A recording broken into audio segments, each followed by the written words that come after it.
नमस्ते and welcome tutorcrazy.com को तर्फबाट म मध्यस्थकर्ता अच्युत निरोला यहाँहरूमाझ प्रस्तुत भइरहेको छु।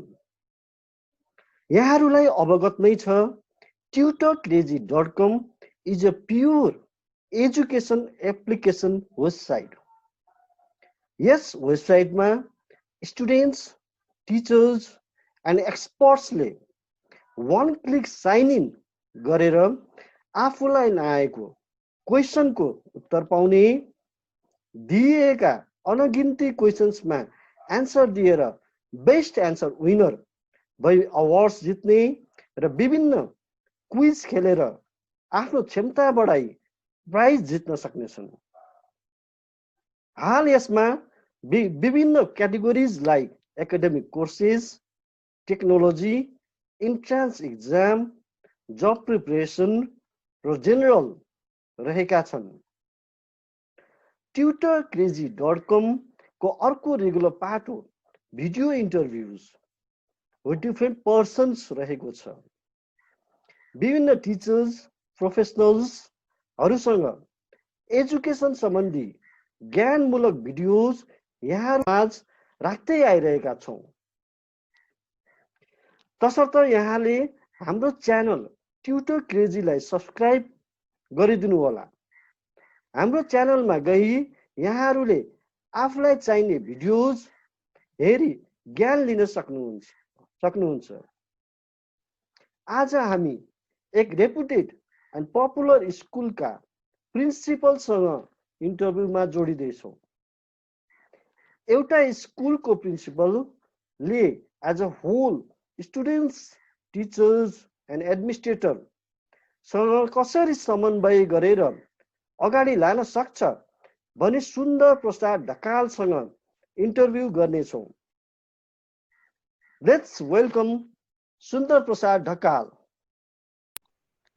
नमस्कार एन्ड वेलकम टु tutorcrazy.com। आराम हुनुहुन्छ सर? नमस्कार, म आराम छु। सर आराम हुनुहुन्छ? हजुर हजुर, हामी पनि आरामै छौँ सर, सबैजना।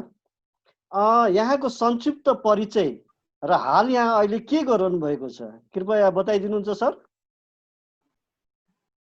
ओके, सर्वप्रथम यो ट्युटर क्रेजीमा मलाई सरले जुन फोरम दिनुभयो, यहाँ आफ्नो विचार राख्ने मौका दिनुभयो, त्यसको लागि धन्यवाद।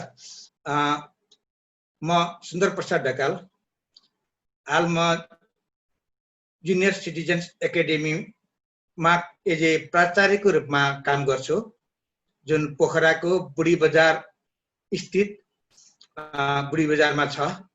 यसका अलावा म नेपाल फिजिकल सोसाइटी गण्डकी प्रदेशको उपाध्यक्षको रूपमा पनि काम गरिरहेको छु। त्यस्तै अन्य सङ्घ संस्थाहरूमा का कुरा गर्दाखेरि म हिसान कास्की अनि लेखनाथ लायन्स क्लब अफ लेखनाथमा पनि म सदस्यको रूपमा कार्यरत छु र अहिले प्रेजेन्ट कन्टेक्स्टमा एज ए प्रिन्सिपलको रूपमा स्कुलमा बढी समय दिएर काम गरिरहेको अवस्था छ। हजुर हजुर सर, कोभिड-19 को महामारीमा पनि हैन हजुर चाहिँ अब आफ्नो कर्तव्य गरिरहनु भएको छ है, यसको लागि चाहिँ हामी धन्यवाद दिन चाहन्छौँ। अब चाहिँ हाम्रो यो जुन स्कुलको प्रिन्सिपलको कुरा आयो हैन सर, जस्तो कि अब हजुरले टिचर्स, स्टुडेन्ट्स एन्ड एडमिनिस्ट्रेटरहरूसँग हैन चाहिँ सहकार्य गरेर काम गर्नुपर्छ। यहाँले त्यसलाई कसरी मेन्टेन गरिरहनु भएको छ कृपया यसलाई चाहिँ डिटेलमा बताइदिनुहुन्छ हजुर? म भन्दा माथि एउटा बडी छ, त्यसलाई हामीले विद्यालय सञ्चालक समिति भन्छौँ। त्यो बडीले हामीलाई गभर्न गर्छ। त्यो बडीले स्कुलको डाइरेक्टरलाई गभर्न गर्छ, स्कुलको प्रिन्सिपललाई गभर्न गर्छ। अनि त्यो गभर्न भएपछि हामीलाई निर्देशन दिने त्यो बडीले हो। हामी त्यो बडीको बाहिर त्यो प्यारामिटरभन्दा बाहिर जान पाउँदैन, हामीले आफ्नो भ्यू राख्न पाउँछौँ।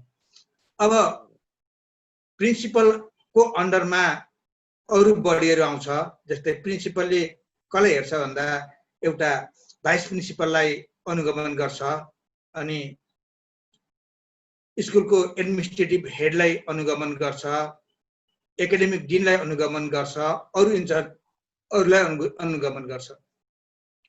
अब जुन हाम्रो एकाडेमिक पाटोहरू आउँछ, जस्तै अहिले अनलाइन क्लासका कुराहरू भए, टिचरका कुराहरू भए, यी सबै कुराहरू एकाडेमिक डिन अन्तर्गत आउँछ।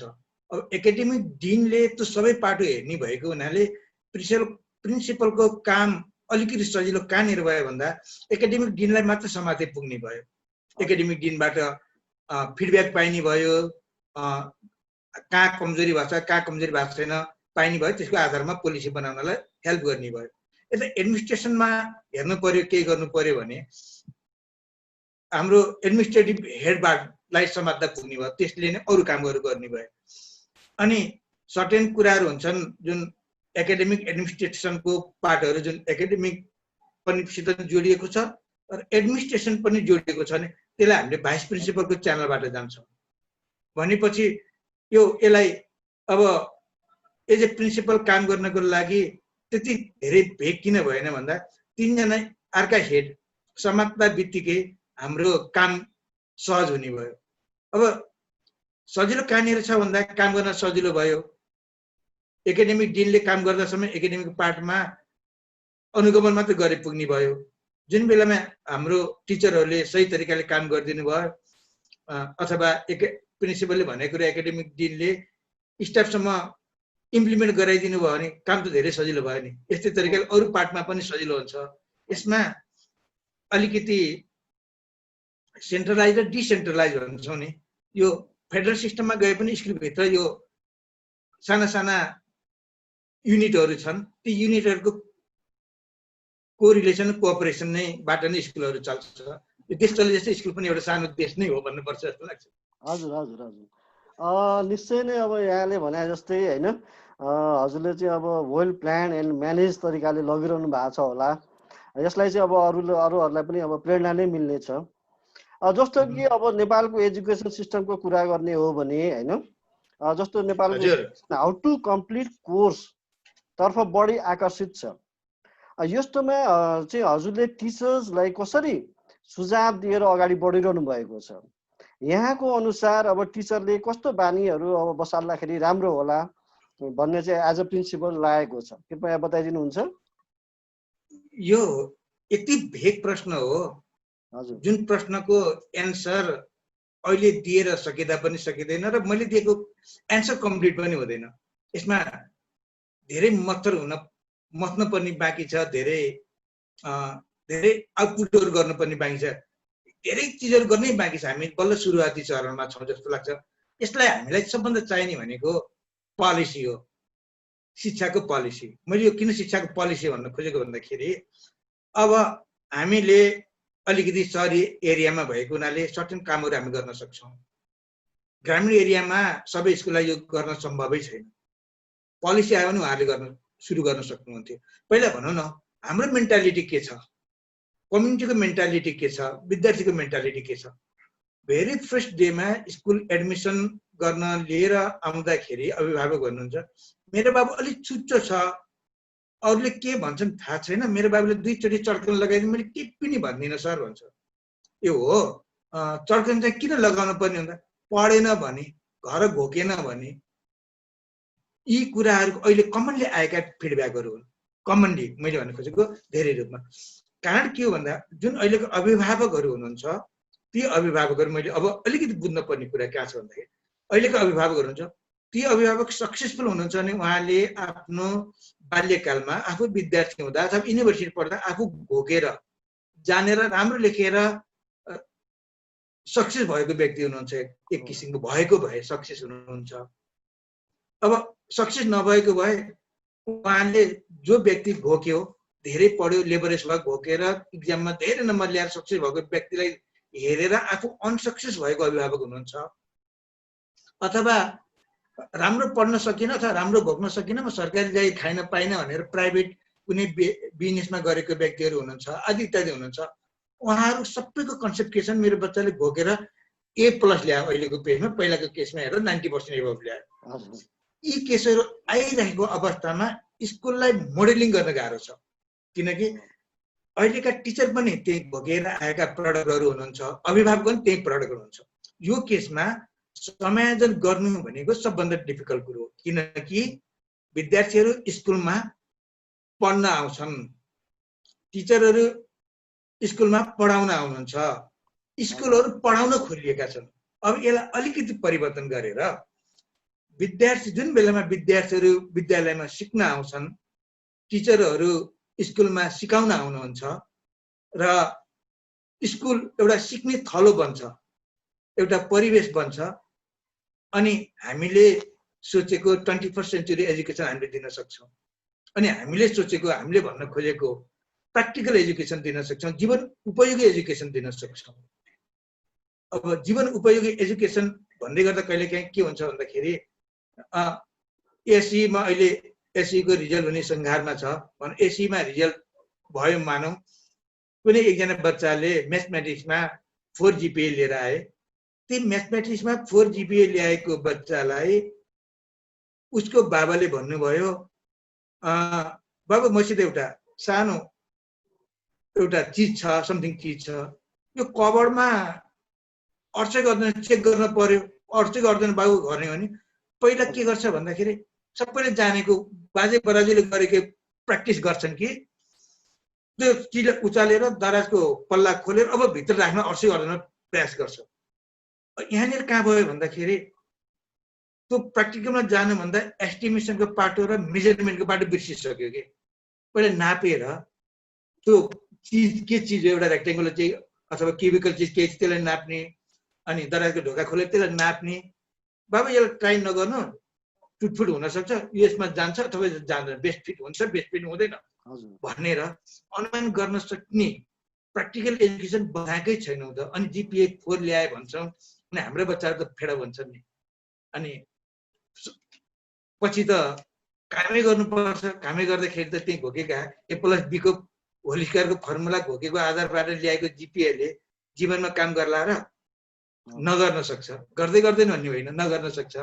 त्यही भएर हामीले सोच्यौँ के भन्दाखेरि अहिले हामीले एज ए विद्यालयमा बच्चाहरूलाई आइसकेपछि उनीहरू पढ्ने होइन सिक्ने माहौल बनोस् भनेर हामीले एक्टिभिटी बेसमा हामी जान खोज्दैछौँ।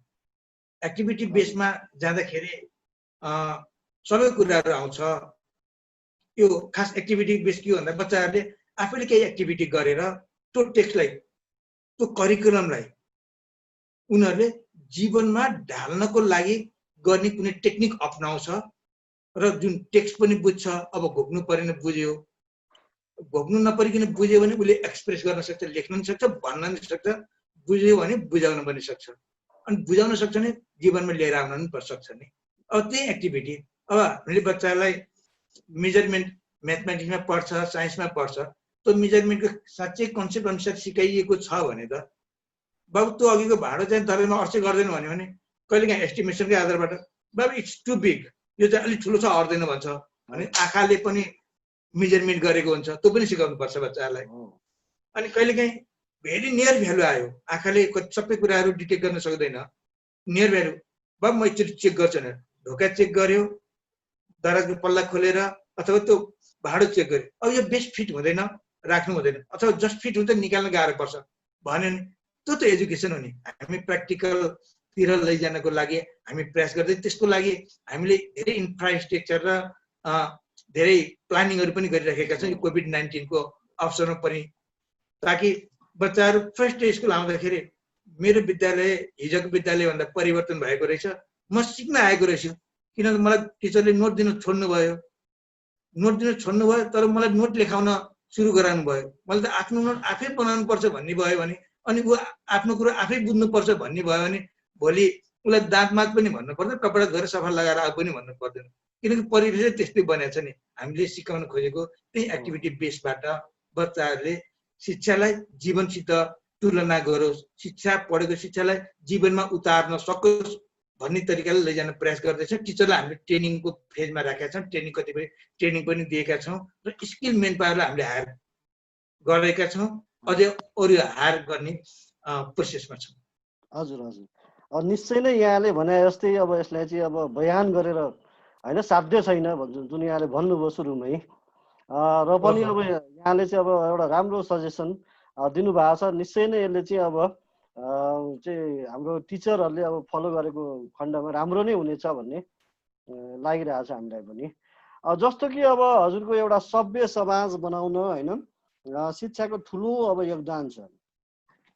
यस्तोमा हजुर हजुर अब प्रिन्सिपल जस्तो एउटा गरिमामय पोस्टमा रहेर स्टुडेन्ट्सलाई कसरी अब हेरिरहनु भएको छ, निहालिरहनु भएको छ र हाम्रो चाहिँ सन्ततिले भविष्यमा अब के कस्तो बानी बसाल्दाखेरि चाहिँ अब राम्रो हुन्छ जस्तो यहाँलाई लागिरहेको छ, कृपया बताइदिनुहुन्छ सर यस बारेमा। यो यति प्र्याक्टिकल क्वेसन यो हजुर कहिलेकाहीँ क्वेसनको वेटेज हुन्छ नि, हेर्दा सामान्य हो, लाग्छ तर यसले के खोजेको छ। अब म कोभिड-19 मा जान्छु। हामी कसलाई थाहा छैन यो कोभिड-19 को संक्रमणको अवस्थामा छ देश, आक्रान्त बनाएको छ, लकडाउन खोलेको छ। अब लकडाउन खोलेपछि पनि समस्या बढी कहाँ भयो भन्दा सहरमा भयो। अलि अगाडि हेर्नुहुन्छ गाउँमा धेरै संक्रमण फैलियो, इन्डियाबाट आए अथवा विदेशबाट आए, ती गाउँमा गए, जुन ठाउँमा गए त्यही संक्रमण फैलिएको देखियो। गाउँमा यो कन्ट्रोल भयो अथवा परीक्षण भएन कन्ट्रोल भयो जस्तो देखियो, त्यो आफ्नो ठाउँमा छ, कन्ट्रोल भयो भने अहिले हामीले कम। कहाँ फैलियो त संक्रमण भन्दा ठुला सिटीहरूमा फैलियो, काठमाडौँ जस्ता ठुला सिटीमा फैलियो। कहाँ फैलियो? जहाँ एजुकेटेड छन्।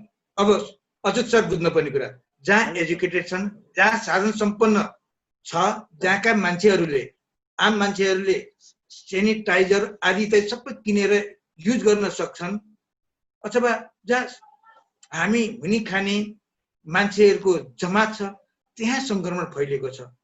अब हामीले जानेको कुरा र सभ्य समुदाय एउटै तरिकाले बन्दो रहेछ त, यहाँ फरक रहेछ है। अब यो हो सर घोकेको कुरा भन्ने कुरा।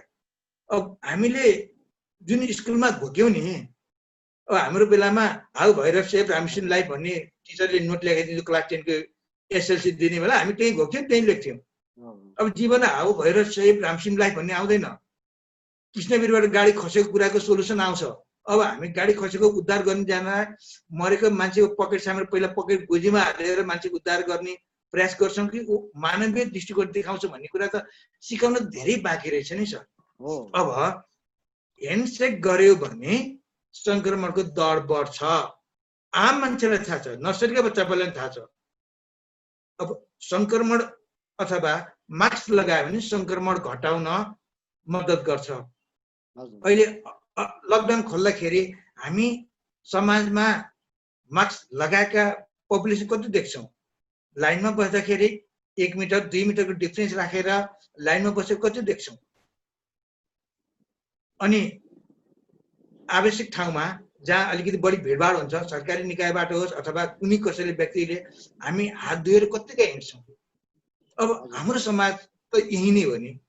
यो रिफ्लेक्सन फेरि पनि एजुकेसन आयो। हामीले पहिला घोकेर पढ्यौँ, पहिला हामीलाई हात धोएर भात खानुपर्छ भन्ने नसिकाइकन भात खाने बेलामा बाबु मैले हात धोएँ, स्कुलमा खाजा खाने बेला टिचरले मैले हात धोएछु खाजा खानको लागि, बाबु तिमीले हात धोयौ भनेर सिकाएको भए अहिले उसलाई हात धो भन्नु पर्थेन नि।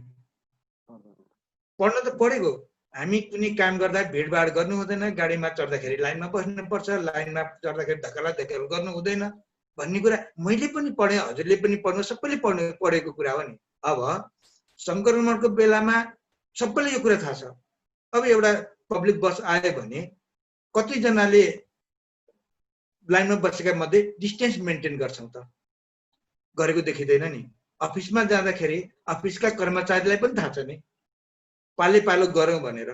जुन चिनी जानेको व्यक्ति आउनुहुन्छ अथवा कसैबाट सायद अर्को तरिकाले फाइदा हुन्छ, त्यो व्यक्ति आउँदा छिटो काम हुने र आम मान्छेको ढिलो काम हुने परिवेश छ कि छैन? यसले हाम्रो समाज कतिको विकसित छ भन्ने कुरा देखाउँछ। र अझ सर मैले भन्नुपर्दा हामी चाहिँ शिक्षाबाट हामी शिक्षित वर्गमा पर्छौँ। हामी शिक्षित हो, हामीलाई सबै कुरा थाहा छ, सबै कुरा नै थाहा छ। तर हामी ज्ञानी वर्ग र सुशोभित वर्गमा हामी नेपालीहरू कोही पनि पर्दैनौँ। त्यति पर्ने भने सायद देशमा करप्सन पनि हुन्थेन, किनकि हाम्रा जसले शपथ खाएर पोस्टमा पुग्नुभयो, शपथ खाएका व्यक्ति भनेपछि 3 देखि शपथ खान्छन् होला, शपथ खाएर राष्ट्रपति हुँदासम्मका व्यक्तिहरू सबै पढे लेखेका हुनुहुन्छ। उहाँले पढे लेखेको हो, उहाँ शिक्षित हो मान्छे म, तर सुशोभित होइन, उहाँहरूलाई ज्ञान छैन, तर शिक्षा छ। तर ज्ञान बिनाको हाम्रो जुन सोसल विकास भएको छ, हामीले सोसियली एडभान्स भएका छौँ, हामीले हिजो कट्टु लगाएर हिँड्थ्यौँ, अहिले सर्ट प्यान्ट चिटिक सुकिला मुकिला भएर हिँड्ने भएका छन्, तर दिमागमा उही फोहोरी कुरा चलिराखेको छ नि। त्यसले गर्दा हामीले धेरै कुराहरू गर्न खोज्छौँ नि, गर्न सक्दैन। खुट्टा तान्ने प्रवृत्ति छ। खुट्टा तान्ने प्रवृत्ति भनेको उसलाई काम गर्न नदिने प्रवृत्ति त हो नै, तर कुरो के भन्दा त्यसले कति धेरै खाएर त्यसको अलिकति पाठ मैले खान पाइनँ भनेर तानिने प्रवृत्ति हो। त्यो भएर यी कुराहरूमा फेरि यी कुराहरूबाट देशलाई बचाउने भनेको फेरि पनि शिक्षा हो। शिक्षा दिने बेलामा मैले एउटा कुरा, थोरै कुरा लामो हुँदैन, थोरै कुरा जोड्न चाहे मैले। शिक्षा दिने बेलामा के छ भन्दाखेरि अहिले कसैले के दिन्छ त, म एउटा कुरा भने म खुसी छु भने, म दुखी छु भने मैले अच्युतलाई खुसी बनाउन कसरी सक्छु? म दुखी भएर। जब म खुसी छु मैले खुसी दिन सक्छु। मसित 2 रुपियाँ छ 2 रुपियाँ दिन सक्छु। मसित 2 रुपियाँ छैन, म अच्युत सरलाई सर म तपाईँलाई 2 लाख दिन्छु भनेर मैले भने सरले एकछिन त वाह सुन्दर सरले मलाई 2 लाख दिनु जरे खुसी हुनु होला, तर दिन सक्छु त? डेफिनेटली सक्दिनँ। मान्छे तपाईँलाई मैले पैसा दिनुपर्छ भने मसित पैसा हुनुपर्छ। यो कुरा सरकारले बुझ्ने भनेको सरकारले ट्याक्स उठाउनु पर्छ, जनता धनी हुनुपर्छ कि सामान्य कुरा हो नि, जनता धनी भयो भने ट्याक्स तिर्छ। यो कुराहरू आउँछ। अब म शिक्षित छु भने म शिक्षा दिन सक्छु, पढाउन सक्छु। म ज्ञानी छु भने ज्ञान दिन सक्छु। म सुशोभित छु भने सुशोभित सिकाउन सक्छु। म नैतिकवान छु भने नैतिकवान बनाउन सक्छु। अब हेर्नु हाम्रा पब्लिकहरू जस्ता छन्, नेता त्यस्तै छन् नि। अब हामी नेताले दुःख दिँदाखेरि हामी पब्लिकले करप्टेड छौँ भने नेतालाई करप्टेड नेतै निकालिराखेका छौँ। टिचर बेखुसी छ भने विद्यार्थी पढेको बच्चा पनि बेखुसी हुन्छ। त्यही भएर 10 बजे बच्चा रुँदै क्लासमा पस्छ, 4 बजे घन्टी लाग्छ नि खुसी हुँदै बाहिर निस्किन्छ भन्छ नि। भनेपछि टिचर दुखी छ भने विद्यार्थी पनि दुखी छ। अब अनि अब मैले अलिकति कुरा गर्न थालेँ। त्यो स्कुलमा जुन स्कुलमा भ्रष्टाचार हुन्छ, जुन स्कुलमा ठगी हुन्छ, टिचरले अब टाइममा क्लासमा जानुहुन्न, अथवा 10 मिनट ढिलो जानुहुन्छ, 10 मिनट चाँडै निस्किनुहुन्छ, थोरै पढाएर ठुला गफ गर्नुहुन्छ, अथवा त्यहाँको हेडमास्टरले करप्सन गर्नुहुन्छ, भ्रष्टाचार गर्नुहुन्छ, बच्चालाई उहाँले के दिनुहुन्छ त? जे छ त्यही दिनुहुन्छ होइन सर? जे छ त्यही दिनुहुन्छ भनेपछि बच्चाले के पाउँछन् त? ढिलो गएर चाँडै फर्किँदाखेरि पनि टिचरले नगर्ने स्यालेरी त्यही हो, हेडमास्टरको फुर्ती त्यही हो। बच्चाले त्यो कुरा नभनी सिकिराखेको हुन्छ। अनि हामी सुशोभित समाजको परिकल्पना गर्छौँ। हाम्रो मुहानमा हामी आची गर्छौँ र यता हामी शुद्ध पानीको परिकल्पना गर्छौँ। त्यो सम्भव छैन। अब हामीले सुधार्नु पर्ने मुहानमा हो। शिक्षा देशको मेरुदण्ड हो। यो मेरुदण्डलाई दह्रो बनाउनको लागि धेरै ठुला, धेरै सूक्ष्म रूपले विचार गर्नुपर्ने, सूक्ष्म रूपले यसमा पोलिसी बनाउनु पर्ने र आम व्यक्तिलाई सुशोभित बनाउनको लागि, एकजना असल व्यक्ति बनाउनको लागि गरिने क्रियाकलापहरू, मैले भनेको टेक्स्टका कुराहरू होइन, क्रियाकलापहरूमा सूक्ष्म रूपले ध्यान दिनुपर्ने आवश्यकता छ। त्यही भएर मलाई लाग्छ जुन दिन टिचर सही तरिकाले क्लासमा जानुहुन्छ, जुन स्कुलका हेडमास्टर सञ्चालक समितिले अथवा विद्यालय व्यवस्थापन समिति सरकारी स्कुलको केसमा उनीहरू सुसंस्कृत हुन्छन्, त्यो बेला विद्यार्थीहरू जुन अहिले पछि फिल्डमा हुन्छन् ती सुसंस्कृत हुन्छन्, भ्रष्टाचार मुक्त हुन्छन् र देश बनाउँछन्। अदरवाइज एउटा टोयलेट बनाउन 50 लाख खर्च गरेर एउटा टोयलेट बनाउने स्कुलमा विद्यार्थीहरू हजारौं त जालान्, तर ती विद्यार्थीहरूले कस्ता हुन्छन् भन्दा त्यही करप्टेड हुन्छन् भन्ने कुरामा हामी आश्वस्त हुन सकिन्छ। उनीहरू सुसंस्कृत हुन्छन् भन्ने कुरामा आश्वस्त हुन म सक्दिनँ। हजुर अलिकति भेगमा लगे क्वेसनको भन्दा अलिकति डिफ्रेन्ट एङ्गल भयो होला, तै पनि छ कि जस्तो लाग्छ मलाई। हजुर हजुर निश्चय रूपमा नि अब एज अ होल यहाँले भने जस्तै होइन, अब सबैजनाले स्टुडेन्टले मात्र होइन कि सबैजनाले एउटा राम्रो ह्याबिट बसाल्नु पर्यो र डिसिप्लिनमा बसेर हिँड्नु पर्यो होइन। त्यसको चाहिँ अब संक्षिप्त रूपमा यहाँले भन्नु खोज्नु भएको त्यही नै अब जनाउँछ होला जस्तो चाहिँ मलाई लागिरहेको छ। हजुर अब हजुरको चाहिँ अब कुनै पनि अब राष्ट्रलाई होइन विकसित राष्ट्र बनाउनको लागि अब हाम्रो सिपमूलक जुन शिक्षाहरू छ त्यसको चाहिँ एकदमै ठुलो योगदान रहेको छ।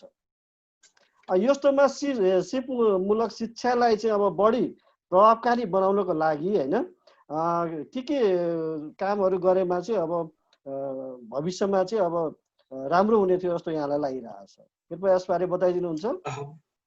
बहुत राम्रो कुरा। एज ए विद्यालयको प्रिन्सिपलको रूपबाट भन्दै गर्दा हामीलाई विद्यालय सञ्चालनको लागि विद्यालय सञ्चालक समिति, विद्यालय व्यवस्थापन समितिले गभर्न गर्छ भने पढाउने लेखाउने कुरामा हामीलाई करिकुलमले गभर्न गर्छ। अब करिकुलमको आधारमा भएर सिलेबसहरू बन्छ अथवा टेक्स्ट बुकहरू बन्छ अनि ती टेक्स्ट बुकहरूलाई सिडिसीले एप्रुभ गर्छ। अब हामीले लगाउने टेक्स्ट बुकहरू सिडिसी एप्रुभ टेक्स्ट बुक। यी सबै टेक्स्ट बुकहरू 20 का 19 हुन्, त्यसमा हामी बाँधिनुपर्छ किनकि हाम्रो एजुकेसन फर्मल एजुकेसन हो। अब फर्मल एजुकेसन कहाँसम्म गयो भन्दा स्कुलबाट सुरु भएर मास्टरसम्म गयो। हुँदा हुँदा आइटीमा पनि थ्योरी मात्रै पढाउने कलेजहरू पनि प्रशस्तै छ। ती कुराहरू चाहिँ अहिले नजाउँ। अब हामीले स्कुलले चाहेर पनि हामीले ठुलो चेन्ज गर्न सक्ने अवस्था कहाँनिर छैन भन्दा किनकि हामीलाई करिकुलमले गभर्न गरेको छ। अब हामीले गर्ने कुरा के हो त भन्दा त्यो करिकुलमलाई मिट हुने गरी हामीले त्यही करिकुलम पढाउनको लागि अब हामी एक्टिभिटी बेसमा जान सक्छौँ ताकि बच्चाहरूले जे पढ्नुपर्ने त्यो चाहिँ बुझोस्, घोक्न पर्न परोस्। हामी सबै बच्चाहरू एउटै तरिकाले बुझ्न सक्दैनन्। बच्चाहरूको बुझ्ने तरिकाहरू, टेक्निकहरू, माइन्डको सेटअपहरू डिफ्रेन्ट भएको हुनाले उनीहरूलाई विभिन्न किसिमका प्रोजेक्ट वर्कको तरिकाले हामीले सिकाउन सकिन्छ। त्यसबाट उनीहरूले आफैले काम गरेको आधारबाट सिक्न सक्छन्। र देश विकसित बनाउने पनि हामीले सिकाएको टेक्निकको आधारबाट देश विकसित हुन्छ। विशेष गरी अब हामीले मैले भन्न खोजेको कुरा कहाँनिर छ भन्दा बच्चाहरूको माइन्ड 80% माइन्ड 7 वर्षसम्म विकास भइसक्छ। 80% माइन्ड 7 वर्षसम्म विकास हुन्छ र ऊ भविष्यमा के बन्छ भन्ने कुरा 7 वर्षमा डिटरमाइन भइसकेको हुन्छ। अब हामीले बुझ्नुपर्ने कुरा के हो भन्दाखेरि कुनै बच्चा भनौँ 7 कक्षाको उमेर हुँदा हुँदै अर्को सानो बच्चाले लिएर एबिसिडी सिकाउन सुरु गर्यो भने उसले 7 कक्षाको बच्चाले एबिसिडी जानेको हुन्छ, अर्को 4 कक्षाको बच्चाले एबिसिडी सिकाउन थाल्यो अथवा मम्मी तपाईँ त्यहाँ होइन म एबिसिडी सिकाउँछु भन्यो भने हामीले बुझ्नुपर्ने कुरा के भन्दा त्यो टिचर कन्फर्म हुन्छ भन्ने कुरामा हामी विश्वस्त हुन सकिन्छ। अब उसको सेटअप पहिलेबाट सुरु भयो। 7 वर्षभन्दा पछि दिने शिक्षाले अथवा टेक्निकले उसलाई कस्तो शिक्षक बनाउँछ भन्ने कुरामा डिटरमाइन गर्छ। अब हेर्नुहोस् है, अब उसले सामान्य मात्रै एजुकेसन पायो, सामान्य शिक्षा मात्रै पायो भने ऊ के हुन्छ त भन्दाखेरि अब कानीपुत्री एउटा गाउँठाउँमा गएर एउटा सामान्य टिचर होला, अलिकति राम्रो तरिकाको शिक्षा पायो, टेक्नोलोजी पायो, उसको मेहनत गयो भने स्कुलकै टिचर हो भने ऊ A1 टिचर हुन्छ। उसले समय परिवेशले साथ दियो भने ऊ इन्जिनियर भयो भने इन्जिनियरिङ कलेजको टिचर हुन्छ, लेक्चरर हुन्छ। एमबिबिएस पढ्यो भने एमबिबिएसको लेक्चर भएर बस्छ। तर के हुन्छ टिचर हुने पढाउने हुने कुरा तय 7 वर्षमा हुँदो रहेछ। अब हामीले त्यो ऊ जे भन्छ त्यसको एक्सट्रिममा पुर्याउने भनेको 7 वर्षभन्दा पछाडिको शिक्षाले महत्त्वपूर्ण भूमिका खेल्छ। त्यही भएर अहिले मन्टेसरीमा किन राख्ने भनेको बच्चाको उसको आइडियोलोजी विकास गर्नको लागि मन्टेसरीमा राख्ने भन्न खोज्या। मन्टेसरी भनेको मुन्टाएर सुताउने भन्ने अहिले उखान चलेको छ। मन्टेसरी कहाँ भयो भने मुन्टाएर सुताउने ल मन्टेसरी। त्यहाँ सिक्न गइरहेका छैन बच्चाहरू। त्यहाँ के को नामको गएको छ भन्दाखेरि भित्ता राम्रो भएको आधारमा गइराखेको छ। त्यहाँ चाहिँ अरू भनौँ न दुई चार झकेझक भने खेल्ने कुराको आधारबाट गइराखेको छ भने बच्चाको त्यो किसिमको सिकाइ त्यहाँ नहुन सक्छ।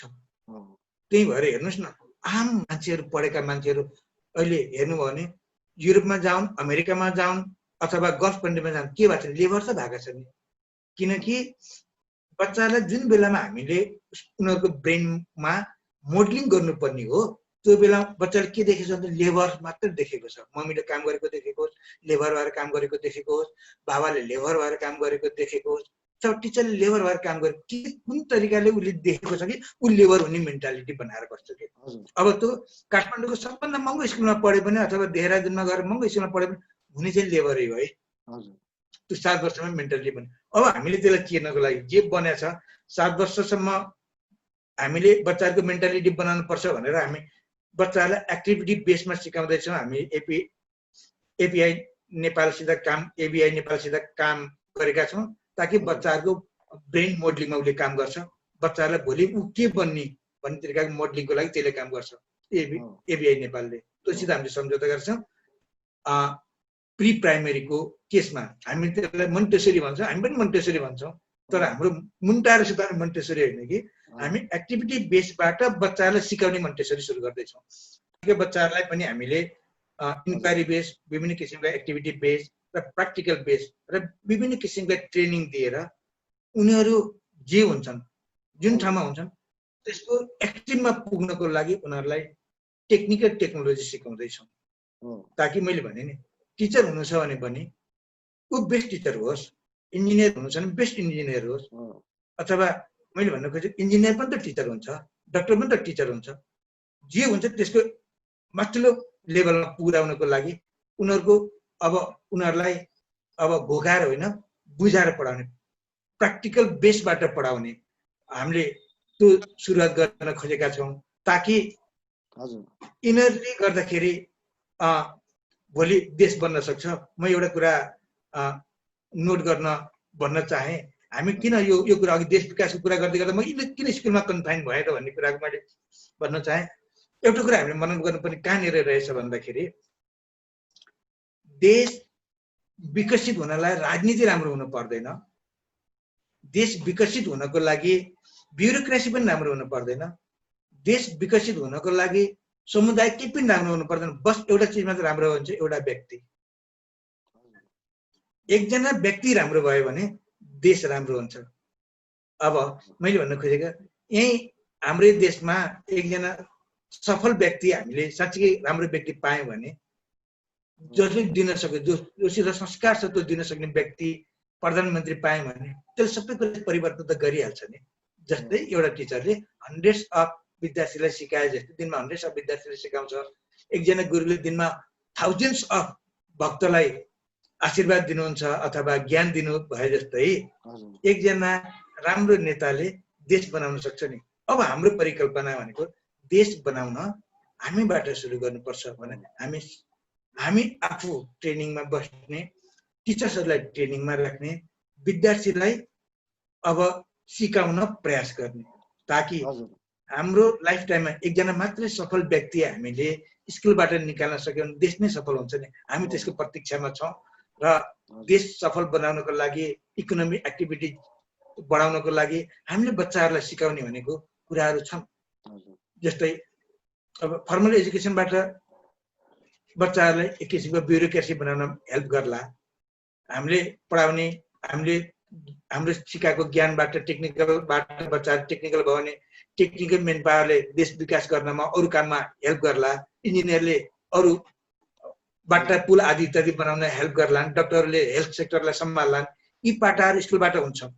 यसको लागि हामीले स्कुल टिचरले प्रयास गर्नुहुन्छ, स्कुल अब एडमिनिस्ट्रेसनले नि प्रयास गर्छ, हामी प्रिन्सिपलले नि प्रयास गर्छौँ बच्चाहरूलाई सही तरिकाको एजुकेसन दिनको लागि। हामीले सक्दो बेस्ट तरिकाले दिनु, बच्चालाई केयरिङ गरेर, गाली गरेर होइन कि उसलाई बुझाएर सम्झाएर बेस्ट बच्चा बनाउनलाई, भोलिको बेस्ट सिटिजन बनाउन हामीले प्रयास गर्ने हो। त्यो पनि शिक्षाको कारण, शिक्षाको तरिकाबाट, उसलाई बुझाइको तरिकाबाट। डाइरेक्ट तिमी बेस्ट बनेर त बन्नेवाला छैन, किनकि संसारमा कोही पनि म मूर्ख हुन्छ भने जन्मिँदैन नि, चोर हुन्छ भने जन्मिँदैन। परिवेशले बनाए जस्तै हामीले उनीहरूले यस्तो परिवेश क्रिएट गर्ने प्रयास गर्छौँ उनीहरू बेस्ट बनुन्, देशको विकास गरून्। हाम्रो मान्यता त्यता जान्छ ताकि हामीले प्र्याक्टिकल एजुकेसन दिन चाहौँ। मैले यसमा गभर्मेन्टलाई गर्नु दिनुपर्ने थोरै सुझाव छ। टेक्निकल एजुकेसनलाई हामी प्राइभेट सेक्टरमा भइरहेको अवस्थामा अहिले सरकारले प्राइभेट सेक्टरलाई टेक्निकल एजुकेसनको लागि पर्मिसन दिँदैन, सरकारीलाई दिन्छ। सरकारले चाहिँ प्र्याक्टिकल टेक्निकल एजुकेसनको नाम बजाएर बच्चाहरूलाई थ्योरी पढाइदिनुहुन्छ अनि त्यहाँबाट बच्चा फ्रस्ट्रेसन हुन्छ, देशको विकास हुँदैन। प्राइभेट स्कुललाई पनि टेक्निकल एजुकेसनको बाटो खोलिदियो भने सरकारले, शिक्षा मन्त्रालयले हाम्रो देखासिकी गर्दै पब्लिक स्कुल पनि भोलि त्यसको उच्चतम बिन्दुमा पुग्न सक्छन्। एकले अर्कालाई सिकाउने परिवेश त्यहाँ विकास हुन्छ र जसले फर्मल एजुकेसन लिन खोज्छ, सैद्धान्तिक शिक्षा लिनको त्यो बाटो खुला अलरेडी छँदैछ। जसले सैद्धान्तिक शिक्षाबाट अगाडि बढ्न सक्दैन उनीहरूलाई टेक्निकल एजुकेसन दिन सकिन्छ। भोकेसनल एजुकेसनबाट अगाडि बढियो भने सबै रोजगार हुन सक्छन्। सबै रोजगार हो भने त अगाडि मैले भने व्यक्ति धनी हुन्छ। व्यक्ति धनी भने सरकारले के कमाउँछ? ट्याक्स त कमाउँछ, देश धनी हुँदैन। देश धनी भएपछि देश विकास हुन्छ नि। यो सिम्पल मेथोडोलोजी पनि सरकारले सुनेको छैन। नसुनेको कारण के भन्दा उसले पब्लिकलाई गरिब बनाउने, पब्लिक गरिब भएपछि देश गरिब हुन्छ अनि केही त छैन भन्ने अनि पब्लिकलाई गरिबलाई रुमुल्याउने काम गर्न खोजेको छ। यो बाटो सरकारको आँखा खुल्नुपर्छ जस्तो चाहिँ लाग्छ। मैले लास्टको जिस्ट पुरा अन्तिममा भने मैले। हजुर हजुर अब यहाँको एकदमै राम्रो विचार होइन। अब जस्तो कि हजुरले भने जस्तै अब गर्न सकेमा चाहिँ अब निश्चय रूपमा नै हाम्रो देशको लागि एकदमै प्रभावकारी बन्ने थियो। हजुर अब हामीसँग समय पनि अब एकदमै कम छ होइन। अब हामी एक दुईवटा क्वेसन लिन्छौँ अब हजुरको। जस्तो कि अब हजुर शिक्षा प्रदान गर्ने अब टिचर्स र होइन हाम्रो चाहिँ अब शिक्षा हासिल गर्ने जुन स्टुडेन्ट्सहरू छन् डेफिनेटली अब फिजिकल्ली र मेन्टली रूपमा फ्रेस हुनुपर्छ होइन। यहाँले चाहिँ अब आफ्नो स्कुलमा अब इसिएलाई कतिको महत्त्व दिइरहनु भएको छ होइन र यसमा चाहिँ अब कसरी काम गरिरहनु भएको छ कृपया अब छोटकरीमा बताइदिनुहुन्छ। एकदम छोटोमा हाम्रो स्कुलमा इसिए भन्ने नै छैन। अब मैले भन्न खोजेँ त्यसो बच्चाले खेल्दैन, सबै काम गर्छ। हामीले इसिएलाई सिसिएमा राख्यौँ। अब हाम्रो सबै कुराहरू सबै एक्टिभिटीहरू सिकाइसित सम्बन्धित छ। त्यही भएर सबै एक्टिभिटी सिकाइसित सम्बन्धित छ भने त्यसलाई को करिकुलर एक्टिभिटी भनेर सिसिए अन्तर्गत राख्यौँ। अब बच्चाले फुटबल खेल्छ भने फुटबलका सर्टेन टेक्निकहरू, खेल्न फुटबल लिएर मात्रै फुटबलको ज्ञाता भइँदैन। त्यसका नियम जान्नु पर्यो, त्यसमा टिमवर्क भन्ने कुरा एउटा चिज हुन्छ। टिमवर्क जान्नु पर्यो, कोलाबोरेसन जान्नु पर्यो, कोअपरेसन जान्नु पर्यो। अनि हामीले पढाउने भनेको त्यही कुरा होइन र सर। अब हामीले बच्चाहरूलाई खेलाउँदै गर्दाखेरि हामीले नियम पनि सिकाउँछौँ, कोलाबोरेसन कोअपरेसन पनि सिकाउँछौँ अनि त्यहाँ टेक्निक पनि सिकाउँछौँ। र फुटबलको टेक्निक होस् कि देश विकासको टेक्निक हो, कुनै न कुनै ठाउँमा लिङ्क हुन सक्छ। भनेपछि हामीले सबै कुरालाई सिसिए राख्यौँ र उसले एउटा त्यही कुरा इक्जाममा पनि आउँछ भनेपछि हामीले इसिए भनेन सिसिए भन्यौँ। त्यही भएर अनि हामी के गर्यौँ भन्दा बच्चाहरूलाई पहिलाको जस्तो अब चक डस्टर अहिले चाहिँ व्हाइट बोर्ड र मार्कर भनौँला। चक डस्टर र व्हाइट बोर्ड र मार्करबाट शिक्षा कम्प्लिट हुँदैन। हामीले प्रत्येक क्लासमा प्र्याक्टिकल क्लास हुन्छ। हामीले सबै क्लासलाई हामीले के गर्यौँ भन्दा स्मार्ट क्लास बनायौँ। प्रत्येक क्लास स्मार्ट क्लास, त्यहाँ प्रोजेक्टर छ, मल्टिमिडिया छ, इन्टरनेट सबै छ अनि व्हाइट बोर्ड पनि छ। अझ हामीले ट्रेडिसनल ब्ल्याक बोर्ड पनि छोपे अलिकति बाँकी राख्यौँ, ब्ल्याक बोर्ड पनि छ र त्यही प्र्याक्टिकल पनि गर्छ, एक्टिभिटी पनि गर्छ। अब भनेपछि हाम्रो एजुकेसन पनि एक्टिभिटी बेसमा गयो भने अनि हाम्रो इसिए भनेको खेलकुदहरू पनि को करिकुलर बेसमा आएको हुनाले हामी सबैले सिसिए अन्तर्गत राख्यौँ र प्रत्येक बच्चा दिनको मिनिमम प्र्याक्टिकलहरू एक्टिभिटीहरू बाहेकका 1 घन्टा क्लासरुमबाट बाहिर निस्केर उसले विभिन्न किसिमका सिप सिक्छ। त्यो सिप भनेको खेलकुद सम्बन्धी नै हुनसक्छ, अरू सम्बन्धी हुनसक्छ, ताकि बच्चाहरू मेन्टल्ली फिजिकल्ली फिट होस्। जो बच्चा मेन्टल्ली र फिजिकल्ली फिट हुन्छ त्यो सोसियल्ली फिट हुन्छ भन्ने हाम्रो विश्वास हो। हजुर हजुर र सोसियल्ली फिट गर्नलाई उसलाई सर्टेन प्यारामिटर नै हामी सिकाउँछौँ। हजुर हजुर निश्चय रूपमा सर। अब हामी अन्तिम प्रश्नमा जान्छौँ सर होइन। जस्तो कि अब हाम्रो tutorcrazy.com को बारेमा यहाँको अब कस्तो धारणा रहेको छ र हामीले चाहिँ अझ यसलाई चाहिँ प्रभावकारी बनाउनको लागि होइन कस्ता कदमहरू चाल्नुपर्छ जस्तो यहाँलाई लागिरहेछ? कृपया यसबारे बताइदिनुहुन्छ सर छोटकरीमा। हुन्छ। ट्विटर क्रेजीको बारेमा म यस्तो ठुलो युजर होइन, म अहिलेसम्म ठुलो युजर होइन, तर यसको बारेमा प्रशस्त कुरा सुनेको छु। विशेष गरी मेरा दुईजना साथीहरू हुनुहुन्छ, मुकुन्द बस्ती र नारायण प्रसाद सापकोटा। उहाँहरू ट्विटर क्रेजीको राम्रो युजर हुनुहुन्छ। उहाँहरूको पोइन्ट्स पनि राम्रो छ। उहाँहरू झन्डै डेली पार्टिसिपेट पनि गर्नुहुन्छ र उहाँहरूले कुरा गर्नुहुन्छ, म कुरा सुन्छु र अनि मलाई लाग्छ म ट्विटर पेजमा म पनि एक्टिभली पार्टिसिपेट हुनुपर्छ जस्तो मलाई कहिलेकाहीँ लाग्छ, तर भइरहेको अवस्था चाहिँ छैन। मलाई कहाँनिर राम्रो लाग्छ भन्दाखेरि यसले एउटा फोरम क्रिएट गर्यो, डिस्कसन फोरम।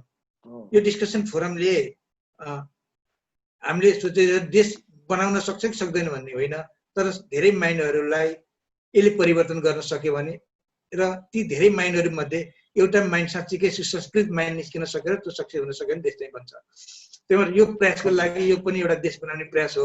यसबाट अच्युत सरको टिम कतिको अगाडि बढ्छ, कतिको अगाडि बढ्न सक्दैन, अथवा हामीले हाम्रो साइडबाट कति हेल्प गर्न सक्छौँ त आफ्नो ठाउँमा छ।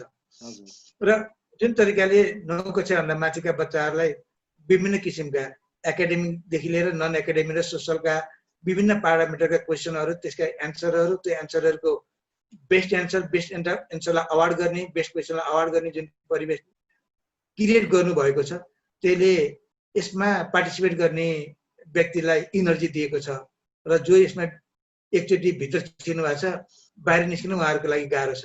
र तपाईँहरूको अहिले मैले बुझेकोमा ट्विटर क्रेडीको राम्रो म्यानेजमेन्ट टिम पनि बनेको छ। त्यो म्यानेजमेन्ट टिमको रेगुलर रूपमा मिटिङ पनि बसेर यसलाई अगाडि बढ्छ भन्ने कुरामा म विश्वस्त छु। तर मैले अहिले कन्फर्म अहिले भन्न नसकेको कुरा कहाँनिर हो भन्दा म आजबाट एक्टिभ पार्टिसिपेट हुन सक्छु कि भोलिबाट हुन्छ त्यो अलग कुरा हो। तर मलाई लागेको कुरा के भन्दा ढिलो चाँडो एकचोटि धेरै मान्छे यसका मेम्बर हुन्छन्, धेरै मान्छे यसका पार्टिसिपेट हुन्छन् र धेरै मान्छेको धेरै भ्यूहरू एउटा प्लेटफर्मबाट आउँदाखेरि कुनै एक अमुक व्यक्तिलाई उसको करियर बनाउनको लागि अमुक व्यक्तिलाई आफ्नो एजुकेसनलाई अलिकति नलेजेबल अथवा राम्रो हाई र्याङ्क एजुकेसन प्राप्त गर्नको लागि अथवा सर्टेन अमुक व्यक्तिलाई टेक्नोलोजीबाट माथि बढाउनको लागि यसले हेल्प गर्छ। र बाहिरबाट सुन्ने मान्छेलाई पनि ओहो ट्विटर क्रेजीको माध्यम, ट्विटर क्रेजी एउटा प्लेटफर्म हो, एउटा एप्लिकेसन हो भनौँ, एप्लिकेसनबाट पनि केही गर्न सकिन्छ भने चाहिँ न्यू कमरलाई पनि यसले राम्रो किसिमको इन्ट्युसन दिन सक्छ भन्ने मेरो विश्वास हो। हजुर निश्चय रूपमा अब हजुरको चाहिँ अब बहुमूल्य समय होइन सुझाव को लागि चाहिँ हामी अब मुरी हजुरलाई चाहिँ धन्यवाद दिन चाहन्छौँ। हजुर नमस्कार। हजुर अच्छा, धन्यवाद सर, मलाई यहाँ आउनुभयो, मेरो भ्यू राख्न दिने मौका दिनुभएकोमा अच्युत निराला सर लगायत सम्पूर्ण ट्विटर क्रेजी टिमलाई म पनि धेरै धेरै धन्यवाद दिन चाहन्छु। Thank you very much. हस्, थ्याङ्क यू सर।